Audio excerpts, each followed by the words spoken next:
Greetings, Gamarjaba. I'm Victoria Arakelyan from Georgia, and today I'll perform my presentation on the topic refugees during pandemics. So let's begin.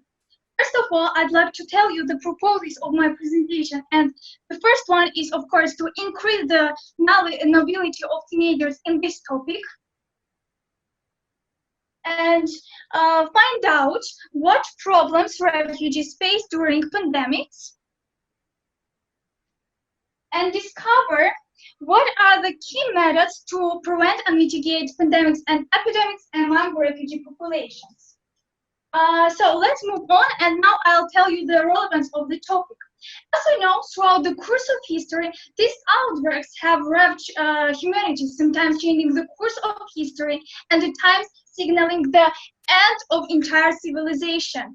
And people in refugee camps face a heightened risk of COVID-19 and other epidemics and pandemics due to more densely populated conditions. So the pandemics are affecting the lives of billions of people across the world. Refugees are particularly vulnerable during the crisis, especially in countries which don't afford them a legal status. So the people are able to work from home, have adequate shelter, access to clean water, food, and health services.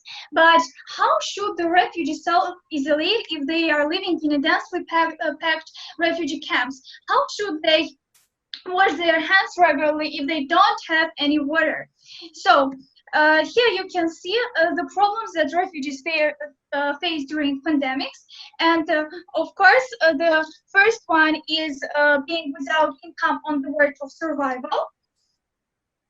And the next one is having no access to health services. For the most disadvantaged, it's a problem in normal times, but in a center of crisis, this is more difficult.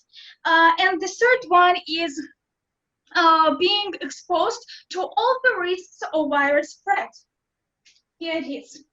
So let's talk about the key strategies that prevent and mitigate COVID-19 and other pandemics among the refugee populations. First of all, I'd like to tell you about the organization that works with host governments, different UN agencies to protect refugees during such crisis and provide them with all the necessary things. And it's, of course, the United Nations High Commissioner for Refugees. And let's move on the solutions. And the first one I'd like to say is that testing and services might be provided to everyone within a geographic region, regardless of whether an individual is a national or a refugee.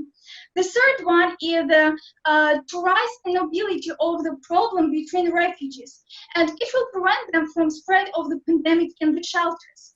And the first one is a novel approach called shielding. And you might have a question: what does shielding mean?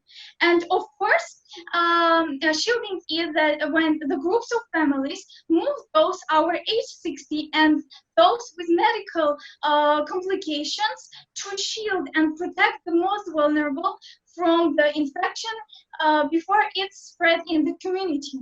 And now I'd like to go back to the purposes of my presentation and said that during my performance we have achieved all the three goals of the presentation.